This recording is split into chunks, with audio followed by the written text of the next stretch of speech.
How's it going, everyone? VenomousStare here. Today I'm going to be talking about a very interesting hero in Blizzard shooter Overwatch, Tracer, and what she brings to the table.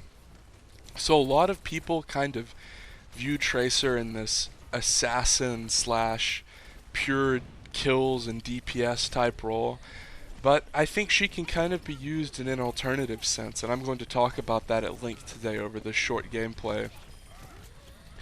And I'm going to talk about a few concepts in general that you can apply to your Tracer play.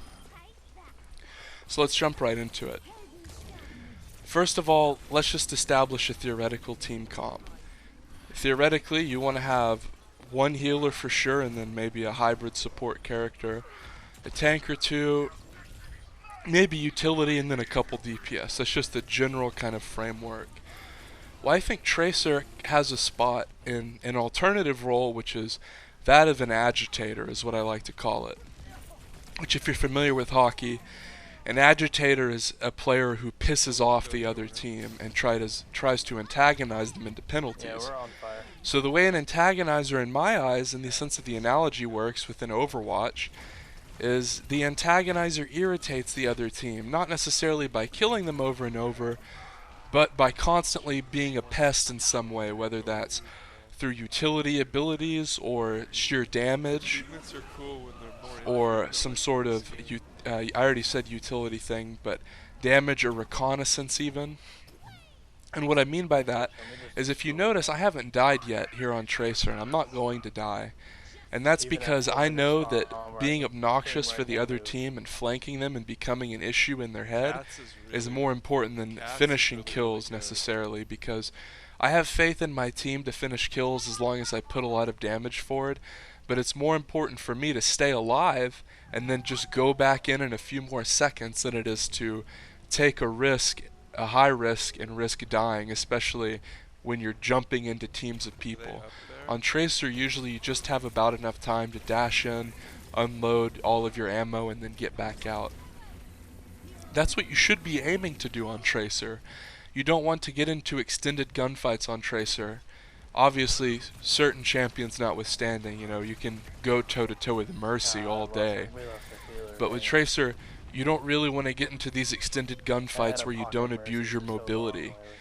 In fact, oftentimes you're so mobile that you don't even ever have to commit to gunfights past the initial burst, and that's kind of what I'm advocating here. Is as Tracer, your aim should be to use your shift ability to get close, immediately dump out lots of damage, hopefully resulting in a kill, and then escaping. And then the other team can't really do anything. But the beauty of this is, in just a few short seconds, you'll be able to do the same thing again. So how does this tie into the concept of being an agitator? Now, in the role of a full DPS, oftentimes your job is to finish kills. You want to end up golden eliminations and really carry through onto victory, and you want to do that by getting lots of kills. You want to finish the job. Well, as Tracer, your job isn't necessarily finishing the job. It's almost, you want to be such a nuisance and such a backline threat and so unhittable and unkillable and irritating that you enable your other DPS characters like Soldier 76 and maybe even Reaper to put in lots of work behind you.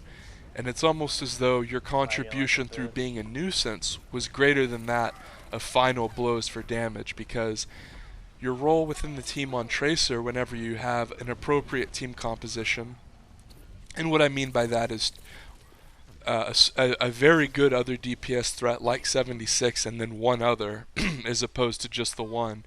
You can use Tracer in this alternative interesting sense. It's not necessarily a full DPS. If you enjoyed this, subscribe.